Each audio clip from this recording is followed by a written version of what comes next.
Picture the scene. You're a kid growing up in the 2000s, and video games of all kinds are getting released. First-person shooters, RPGs, sports games, platformers. The industry is hitting its stride, and you are a kid with way too much time on their hands, thanks in part to two small things: weekends and summer holidays.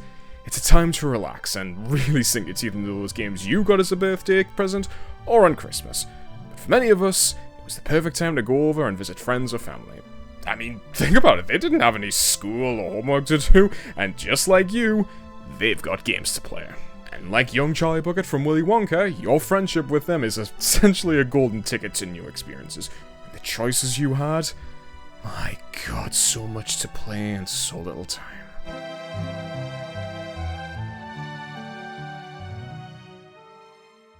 Okay, so anyone still here after that melodramatic spiel? Don't answer that, I really don't care. So if you couldn't tell what I meant by this intro, I'll just cut to the chase. What I was getting at there is that your friends and family can be a great way to introduce you to new video games and new experiences. I mean, back then, your parents couldn't just drop hundreds of pounds every time you wanted a new game or every time a new console came out. So more often than not, you had to wait for birthdays or Christmases, like I said, for that 100% guaranteed golden goose chance for the game that you really wanted. So when it came time to, say, I don't know, go over to a friend's house and peruse their collection, that was an exciting experience all its own. They had different personal tastes in video games to you, and you could use that to discover new games to play.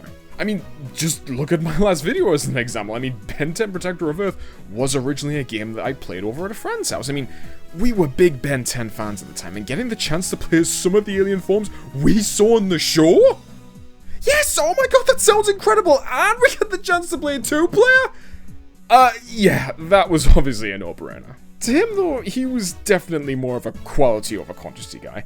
I don't think he got the chance to buy a lot of video games, so before he went out and blew all his money on a game that he would or would not have liked, he got really good at sniffing out some great games that were actually worth it.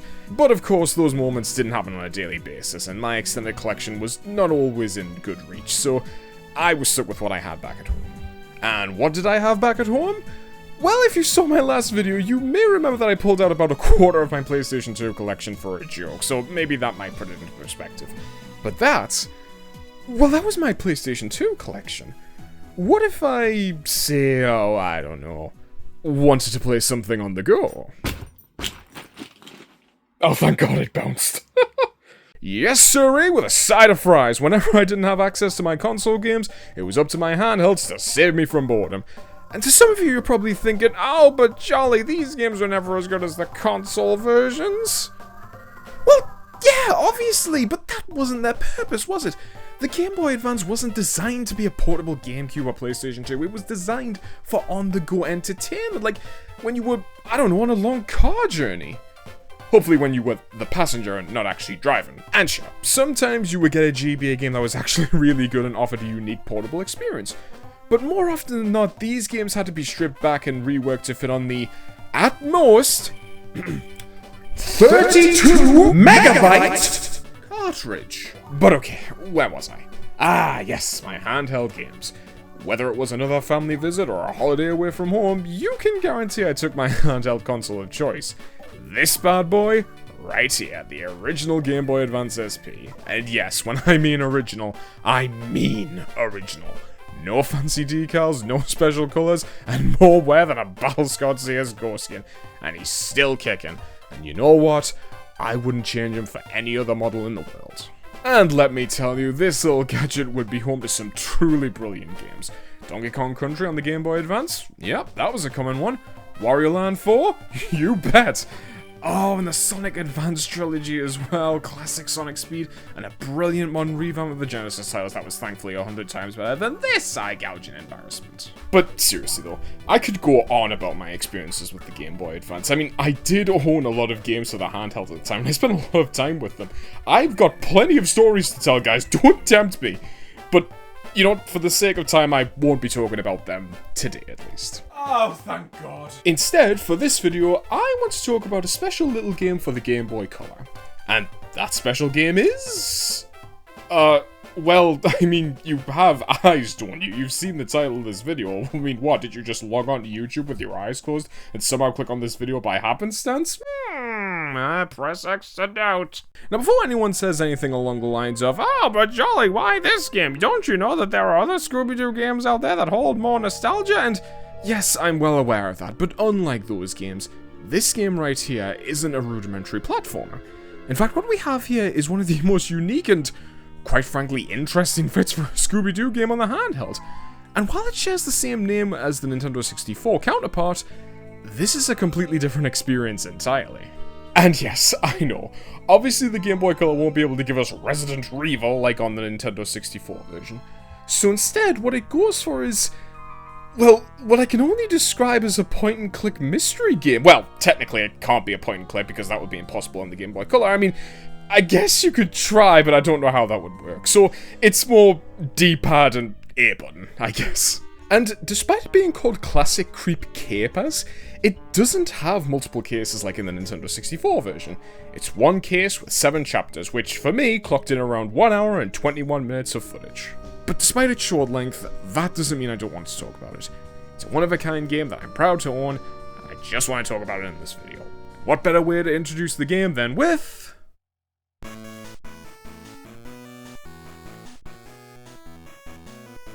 Ah, my eardrums are bleeding already. But instead of going to the hospital, I will stay here and tell you that I just love this title card. Yes, I know it's a cliche, but seeing the game imitate that opening from the Scooby Doo Where Are You show with the theme song chunkified on the Game Boy Color, that's just easily entertains me. Heck, they even got the characters running animations down to a T as well, including Scooby's "I'm running while wearing butter shoes." Another thing that I like, the continue/password options. Oh man, do you remember when games used to do that? They would use character faces or symbols instead of boring old letters or numbers. Yeah, you know what, I quite like that. I encourage you to draw the symbols or draw the characters, and I know talking about passwords nowadays is kind of pointless because if you wanted to play these games, you could just easily look up the passwords for Scooby Doo Classic Creep Capers online like the dirty little cheater that you are, but I don't know, am I just being kind of dumb? Yeah, you know what, probably it's me. But I just miss those days of interaction between game and instruction manual. I mean, heck, that's why manuals came with a notes page at the back, so you could write down passwords or important notes for your next playthrough. I mean, take this for example, my manual for Scooby Doo 2 Monsters Unleashed is filled with passwords, meaning that I can access any level that I wanted. Yeah, you guys want to know what true power looks like?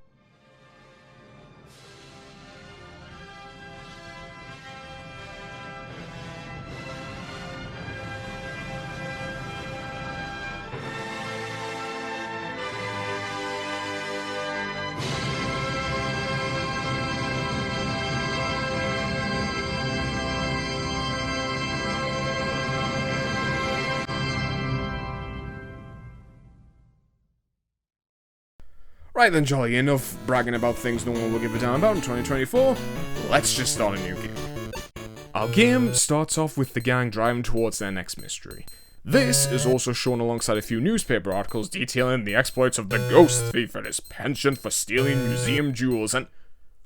Oh my god, this is our jewel thief? That's just Mr. Hyde from the humorously titled Nowhere to Hide from the Scooby Doo Where Are You show, and... Wait a minute, is this a retelling of that episode? Yes. Anyway, the gang arrive at their destination with just enough fuel to spare, and we get some banter between the gang. This sure is a creepy place for a mystery. And I suppose you thought the thief would be doing business out of a shopping mall. He'd certainly have more of my attention if he did.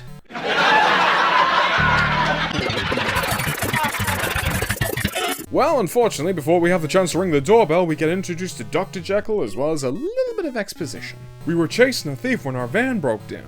Ah, so the gang already know about the jewel thief. What, did he hide in the back of the mystery machine like he did in the show and scare the living daylights out of poor Scooby as well? Thankfully, the doctor doesn't call the police and invites us inside, this time without the trapdoor instruction. Oh, wait, nope, sorry guys, I take that back. He invites Fred, Velma, and Daphne inside. Scooby and Shaggy decide to wait outside. Oh, I'm sorry, I mean outside. So the doctor invites us into the living room and oh god, those Game Boy Color pixels are not doing any favors for Fred. I mean, okay, Velma looks okay, you know, minus the green eyes, but Fred's sprites, woof. The worst one, in my opinion, has to be his talking animation. This pixel right here throws me off every time. I know it's supposed to be like a representation of his hairline, but to me it looks like he's got exotropia, and for God's sake, someone oil the poor guy while you're at it. His joints are looking really stiff. Anyway, Fred and Velma discuss a few topics with the dog. He talks about some of the experiments, which includes trying to bring a hot dog to life, which he calls the beef frank. Okay, and he also mentions that the government cut his funding for further experiments, and because they were broke, he had to start reusing materials and accidentally uses some of his father's old ones. He makes a bit of an oops, starts to feel dizzy, blacks out, and wakes up after the jewelry heist with him fearing that he is the ghost thief. Not sure why they didn't just copy the story point for point. I mean, in the show he reveals that he was creating a new concoction for a new vitamin. After testing it, he blacks out and wakes up after the robbery. It's more or less the same. I mean, there's not really a point in changing it if you ask me. I don't know, maybe they were just trying to modernize. I'm not sure. I'm not gonna nitpick at that. But yeah, anyway, with all that being said, I think it's fair to say we've got another mystery on our hands, because after that, cutscene, I don't know what you would call it, we get control of the gang. Starting off, we have control over Shaggy and Scooby, who are completely useless for this prologue. Yeah, they weren't kidding when they said that they didn't want to go inside the spooky house because they just refused to enter the mansion for the time being. So all we can do is walk around with them in the front driveway.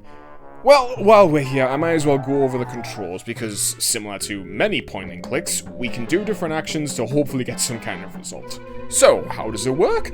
Well, for starters, we have a look option where the character gives us a general description of the item, a take/use option for when we want to actually do something to said item, and what I can only describe as a nyan option, which looks like it's used for talking to characters. Or is it? Is it Jolly? Maybe. Maybe not. Just keep watching and maybe you'll find- No, please, actually, don't click on that red X, please. I'm sorry for being annoyingly cagey. Please, I'm desperate for attention. Please, stay. So like I said, ignoring Scooby and Shaggy for the time being because they are completely useless for this chapter, we need to swap to another character and explore the mansion for any clues that can at least get the ball rolling. And pro tip from me, if you're stuck with something to do, take control of Velma and head to the library. Ground floor between the two staircases, you can't miss it. There, we can find a pink book on the Poems for Scientists. Do not forget to pick up this book. You will need it for something later on. I can't really tell what that is because it would kind of spoil it. But yeah, you just need, so just pick it up. And while you're here, take a gander at the red book on the left side of the room titled The Secret Corridor, Levers and Pulleys, because... Actually, you know what? That's another secret that I don't want to spoil. Just remember that for later. Well, while we're at it, we might as well check on the left side of the mansion. Don't worry about going upstairs. The game has an excuse for keeping Velma down here on the ground floor. In this room off to the left, we have a grandfather clock and a laundry chute, which we can open and close. Okay, nothing too exciting. But checking the door at the top leads us to a swanky dining hall and an item that we can pick up, a broken stool. Huh, seems kind of useless if you ask me. If this were real life, but you have to remember this is a point-and-click adventure game. And if these games have taught me anything, it's to pick up everything that isn't nailed down. We should also check out the kitchen while we're at it. Oh, what's in the cupboards? I'm not opening that door. It smells really bad in there. Ah, but remember, Velma, you're not opening that door. No one said anything about a scrawny meddling kid and a giant talking dog opening the door. Another thing that will have to come back for later when Shaggy and Scooby actually have the balls to come into the mansion. Okay, what about the fridge? We can move this shopping list out of the way to reveal a strange symbol. Now, keen-eyed viewers watching this video may have already seen another symbol like this above the door to the library, and yes, they are important. The only problem is that 4 out of 5 members of the gang are kinda dumb, and all they have to say is, maybe Velma would know what these symbols mean. Well, we are playing as Velma, so let's have a closer look. Hello, now we're getting somewhere. You don't just make a change that obvious and not expect us to piece 2 and 2 together there, game. We might as well expect the other 2 that are available, and yep, one by one, we get that tick. Unfortunately, at this current moment in time, we can only gain access to 3 out of the 7 we need for the, important thing later on in the game, because Velma still refuses to go upstairs, so what do we do now, you're probably wondering? Well, maybe Fred or Daphne can find something upstairs. Let's swap over to them and have a look around.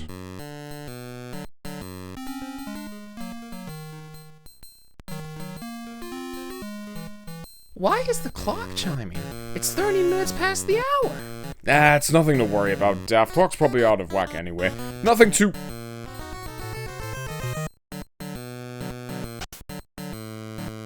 Hey guys, can I be excused for a moment if that's okay? It is? Oh, that's great. Thank you so much. I'll be right back. Okay, I think that's all my fear expelled for now. Let's chase down Dr. Hyde, who just up and vanished? What? Where is he? Where did he hide? There's nowhere he could have gone. There's no windows here. Is he in the shower? No, of course not. But hey, we can take this tower for later and oh, hello, there's our other symbol that Velma needs to take a look at. Clever thinking, game. Hiding one of the symbols is a towel rack. But there's gotta be something around here I'm missing. I mean, there's gotta be something that I can interact with to push the story along. Okay, what about the toilet? Till I can figure out what you kids are up to, you will make a great subject for my experiment. Did the game just spoil who our culprit was? Wow, way to burst the bubble there, game. And I know what some of you are thinking. Well, jolly, of course it's the Doctor. Haven't you seen the episode? Yes, many times actually. It's probably one of my favorites now that I think about it. But here's the thing.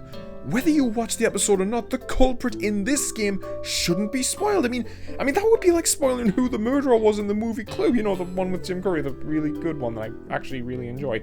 I mean, couldn't they have at least hid the Doctor in the shadows? You know, keep the mystery of who was threatening Daphne a secret just for the time being. I say there's no one that this game is 20 years old and no one's gonna give a damn anyway. So I'll stop picking the nits and just keep moving. So, with that revelation, the prologue is complete and we move on, officially, to our first chapter of the game.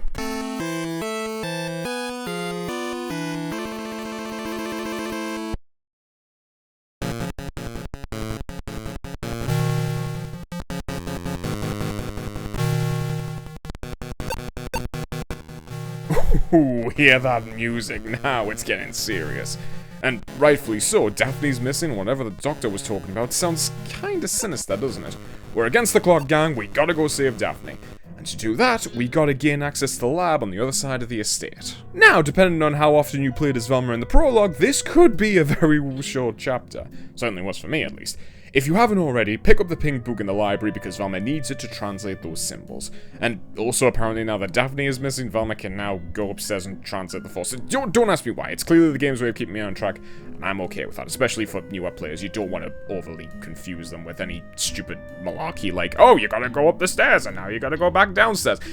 It's fine, I'm okay with that. In total, you should have looked up 7 symbols. There are 4 located upstairs, 2 downstairs, and don't forget to check on the one outside, because that's always one that I forget.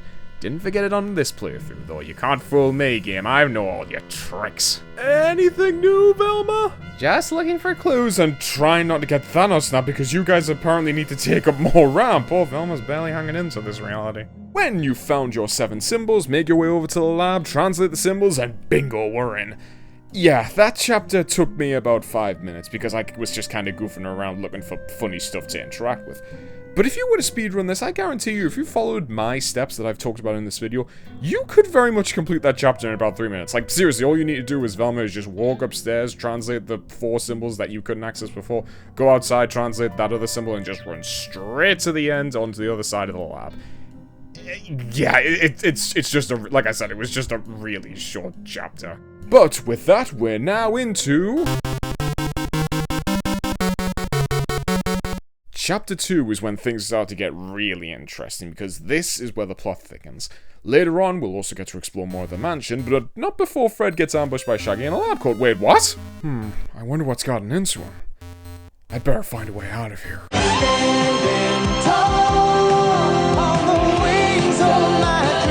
Yeah, don't listen to Fred here. You can't do anything with him in here, at least for the time being. Don't ask me why the game still gives you the option to swap back to him. Maybe it was a red herring, I don't know. Well, looks like our only option is Shaggy and Scooby for the time being. Come on, you two, let's get in there and save Fred. I mean, what's stopping you? Well, we tried. Sorry, Fred, looks like we're gonna, our way out of here. Roll the credits, ladies and gents, because we are... No, of course not. Don't worry, though. We'll obviously find another way to rescue Fred and Daphne at a later time. And there is a simple solution to this. Shaggy notices that one of those robots look exactly like him and says that we need a lab coat, glasses, and start growing a mustache before they can head back in. Alright, sure, that sounds easy enough. Let's go and explore the mansion then. Before we go upstairs, however, let's grab that funny smelling item from the cupboard that Velma just simply refused to pick up. which is apparently a bottle of cow extract? Like, I think I found a new cologne, Scoob! Shaggy, no. And you know what? While you're at it, you might as well take a certain meat-based product from the fridge and stuff it in your pants. Just ignore the grease that's going to be inevitably running down your leg. So that's everything taken care of downstairs, for the time being at least. Let's check one of the rooms upstairs then, and hey, once again, another callback to the Nowhere to Hide episode. It's Helga, the maid. And if we talk to her, she mentions that someone made a mess downstairs. And at that moment, you're probably thinking, well, that doesn't sound like much, but by all means, remember this phrase, because it will be helpful for later. And while you're here, we might as well take a look at the note on the bed. It's a note from Dr. Jekyll. Helga, I'm sorry, but there simply isn't enough money to continue the beauty potion experiments. Besides, I don't have a good test subject. Hello, this sounds like evidence to me. Maybe that scene with the doctor threatening Daphne was a fake out. Maybe he's working for Helga the maid. Maybe she's blackmailing him. It's another great callback to the show because there were just as many clues pointing to Helga as it was for the doctor. However, we can't pick it up yet because we get this weird exchange from Helga and Shaggy. You look a bit scrawny.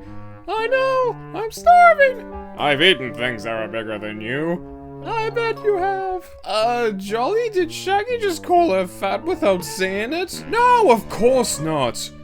But he does if you inspect the picture for him. You were an acrobat?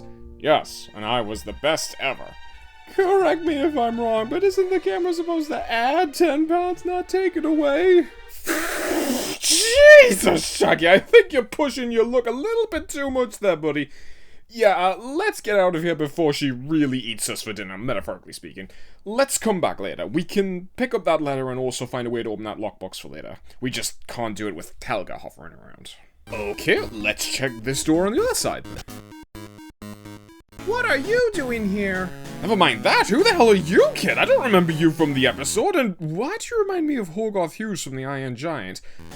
Yeah, obviously this is a game exclusive edition, but the kid does tell us a lot of important information, however.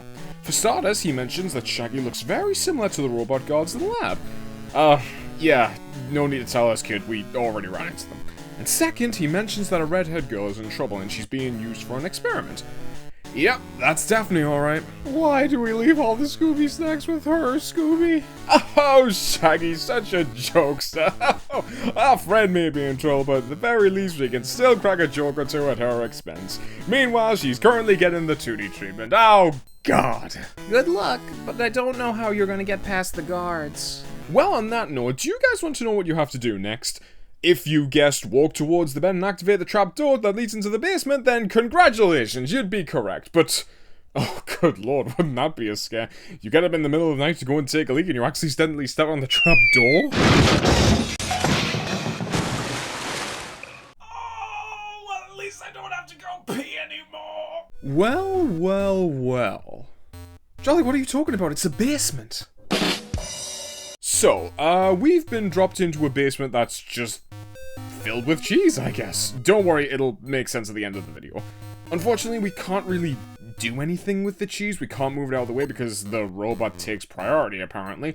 But hey, I'm always a guy for tinkering around with electronics. Let's give the little guy a whirl.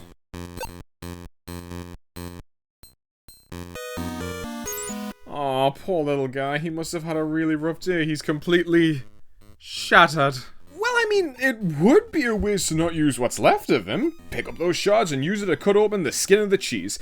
And let me tell you, when I read that during my playthrough, I actually had to check online to see if cheese does actually have skin.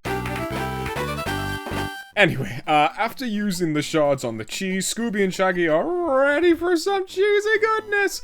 And do you remember that nyan nyan nyan option we've been using for talking to people? Well...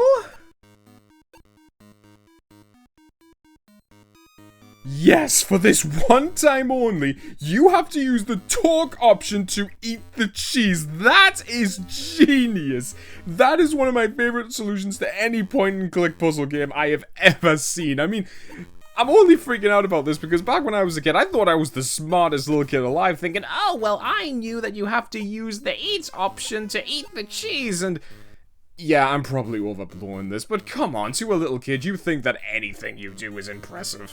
But we're not done in this room just yet, because you might want to use that box of exploding suds while you're at it. We still need a distraction for Helga while we, go in and grab the letter and hopefully find a key for the lockbox. Remember guys, not too much, those suds look very volatile. And now just a pinch. Splish! Well, I'll give them this, they weren't lying about the product, it really is exploding suds. Next room time, oh, button! I'm just a few seconds away from a high score. No!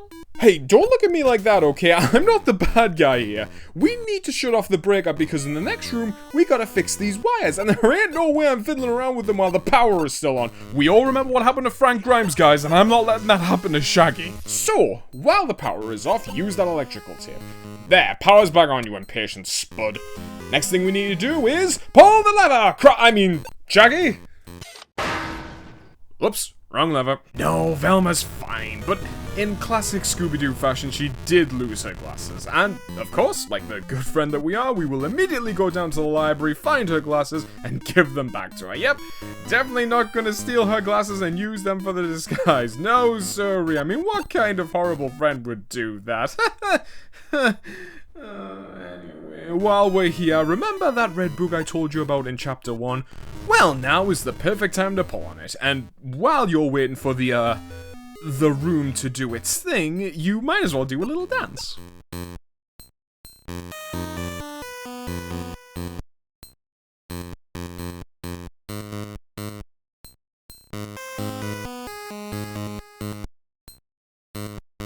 Oh, room's done. Let's have a look inside. Zoinks! A sacred room! And a room that looks an awful lot like this one from this show. Seriously, I'm not the only one that's seen the similarities here, right? Open the sack for the lab coat, open the chest for the key to Helga's lockbox, spin the room again, tell Helga about the mess downstairs, take the note, open the lockbox for the mustache, and finally, we can get into the lab with our finished disguise. Oh my god, that was a beefy chapter, but overall, I quite liked it. By now, hopefully you understand how the game runs the show, and hopefully you're smart enough to overcome any tricks it may have up its sleeve. Which is good, because you'll need it for our next chapter. Oh god! Chemo fucking sabotage, the most tedious chapter I've ever had the displeasure of replaying for this video. I goddamn hate chapter 3. In fact, they shouldn't have called it chapter 3 chemo sabotage. They should have renamed it to chapter 3 padding for time. Oh, anyway guys, let's just tone down the anger for a little bit. Let's just focus on what we've got at the moment. So, Shaggy now has the perfect disguise. We can freely walk around the lab without getting caught, so let's explore. Well, behind door number 1... We've been wanting to continue with the beauty potion experiment for a long time. We had completely given up.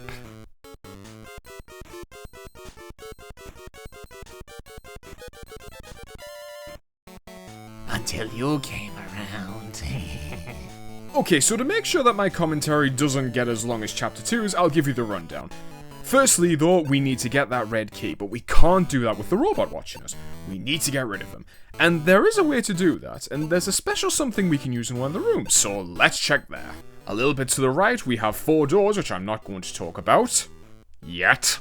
Behind door number 2, we have a room with a cabinet that we can't open yet, and a machine that Shaggy describes as the new Insta-Freeze machine, before commenting on how the Europeans will never catch up to our superior ice cream technology. I don't know, man. I mean, have you tried Haagen-Dazs before? Now that is an ice cream that's hard to... Oh my god! Am I seriously arguing with a cartoon character over what the best ice cream is? Oh my god, what the hell am I doing with my life?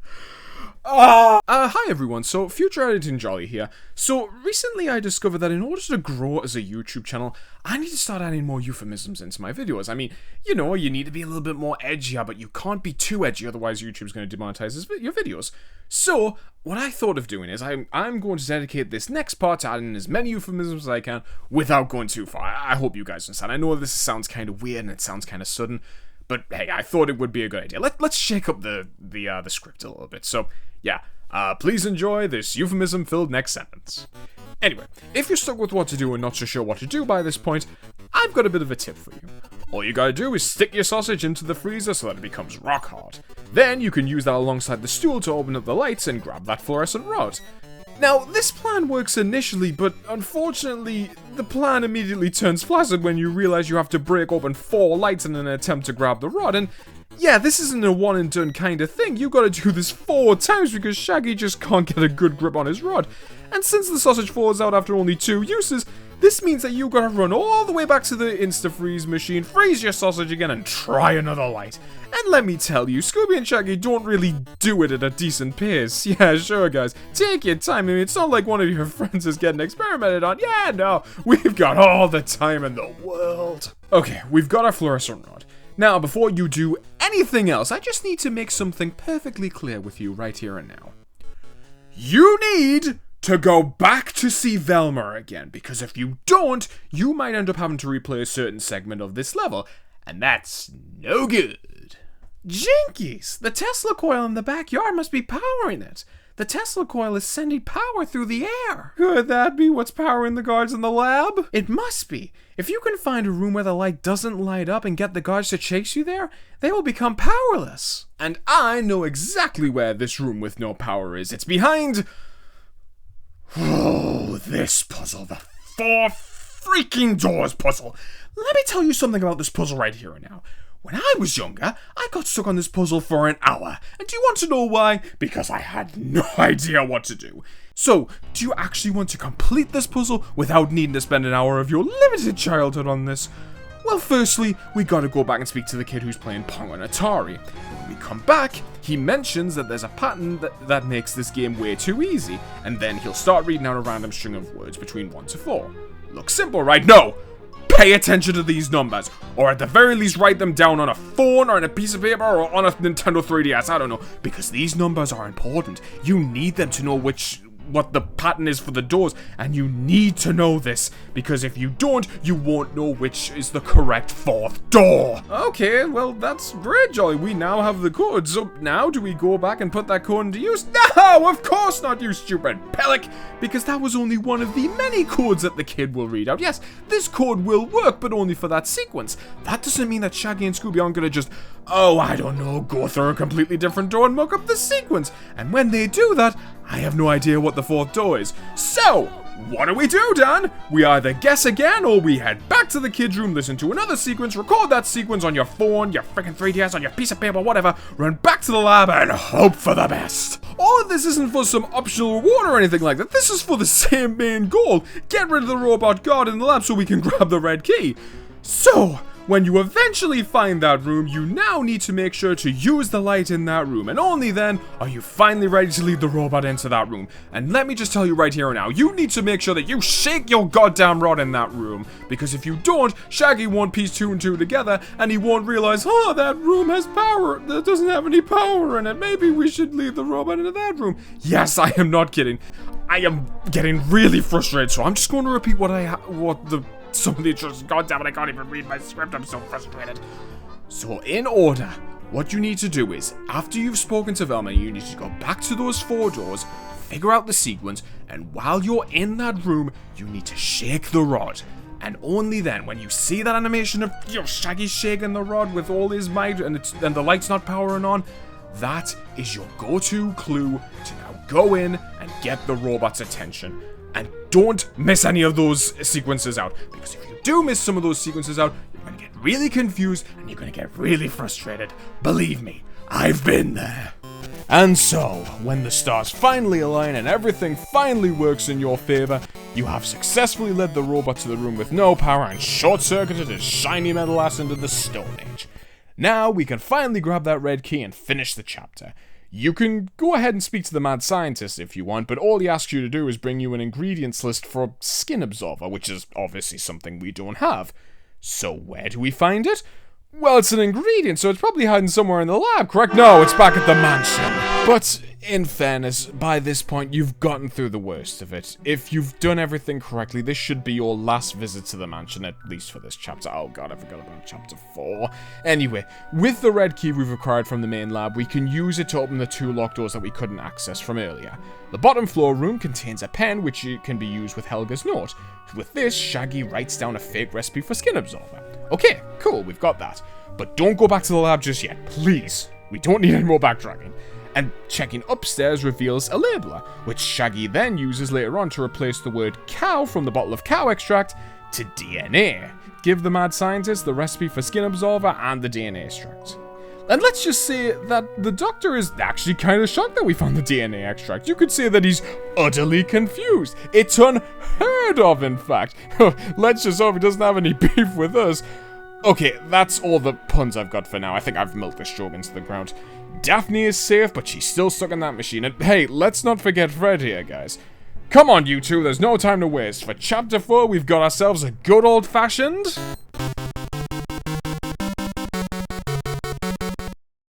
Do you want to know something weird about chapter 4 and onward?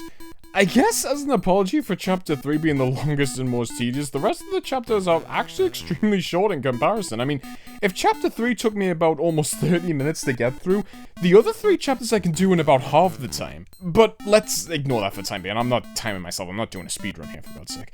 We gotta free Fred and Daphne first. And to do that, we gotta get back to the mansion again, unfortunately, and head back to the basement. So you know what that means.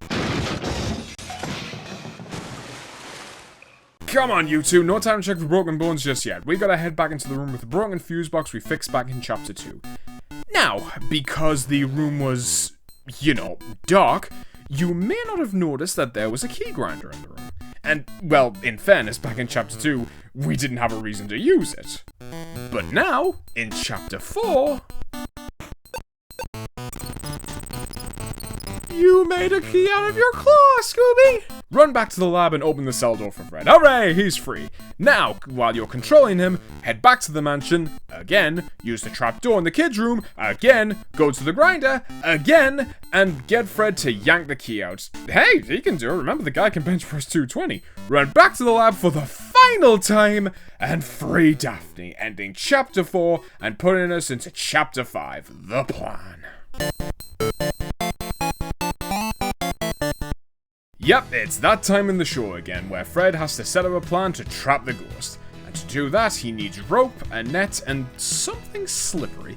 Let's just speedrun this because, no joke, I'm writing this part at 12 AM in the morning because I can't sleep. Damn, me from last week is really gonna knock a sleep pattern out of whack at this rate. Firstly, the net. Go to the room with the Insta-Freeze machine, that cabinet to the left that we couldn't open, we can now open it. Bam, you've got your net. Second, the rope. You can either collect this as either Daphne or Shaggy and Scooby. It's in the room with the giant disco ball.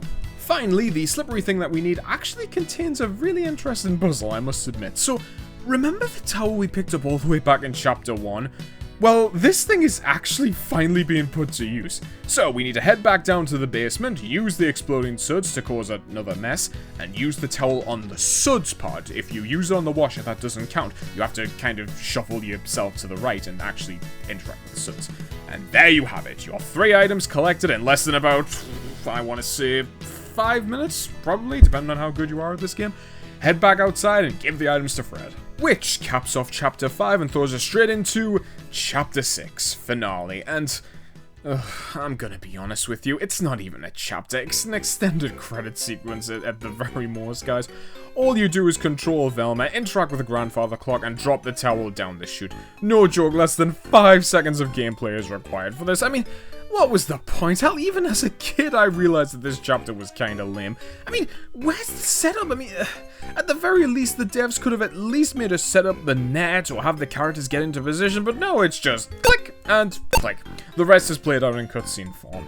But anyway, in classic Scooby Doo fashion, the plan goes off without a hitch. The ghost makes the last slip up he'll ever make as a free man. And that's the game. Credits for... Wait, hold on, no, what are you talking about? We haven't gotten around to who the man or woman is behind the mask, because according to Fred, all evidence points to Helga. Yep, surprise, surprise, and spoilers for the game, I guess, guys. It was Dr. Jekyll this whole time. I mean, oh wow, who could have seen that coming? I mean, it's not like the game spoiled who the culprit was at the end of the prologue or anything like that. Oh, wait. Yeah, I still don't understand why they had that reveal at the end of the prologue. I could make up a silly theory just to help me sleep at night, but I've already wasted enough time on this script.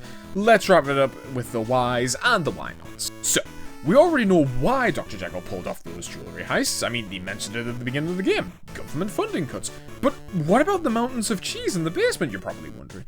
Well, apparently those were used to power his robot staff in the lab, and according to him, could have kept them powered for 50 years. Wow.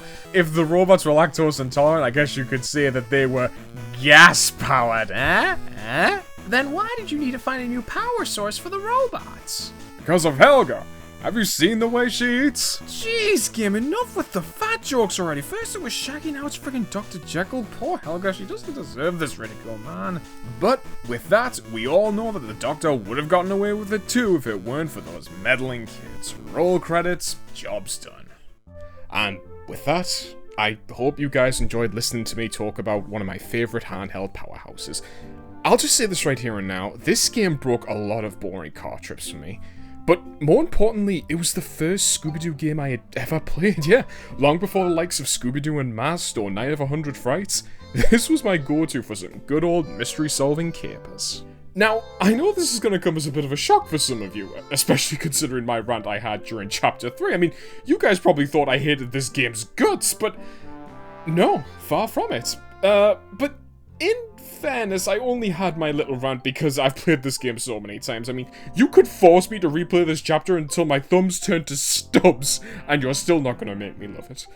But overall, I still enjoyed it because it puts Scooby and the gang in a genre that actually suits them quite well, in my opinion. But as we got into the 2000s, something changed, and at first glance, you'd think it would be for the better. I mean, his series was getting modernized, he was finally getting some theatrical releases, and overall, the series was starting to take itself a little bit more seriously.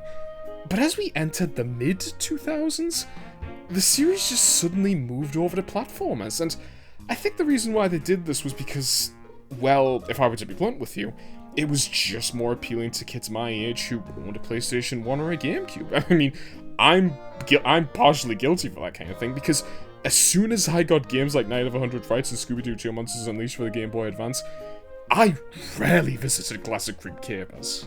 I mean, be honest with me. If you're a kid, what sounds more appealing? A slow point and click mystery game with little guidance on where to go or what to do?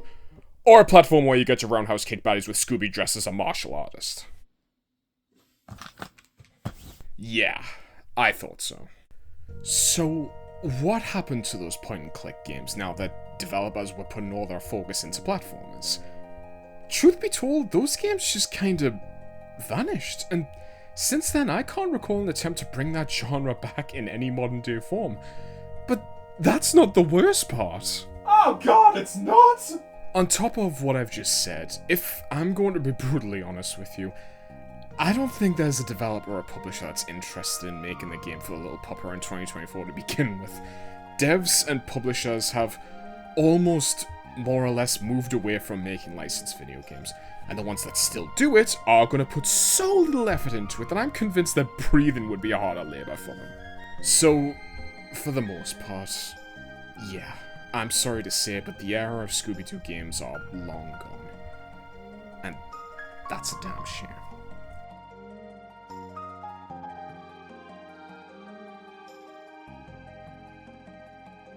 But I'd be lying out of my ass if I didn't say that I wanted another Scooby-Doo game.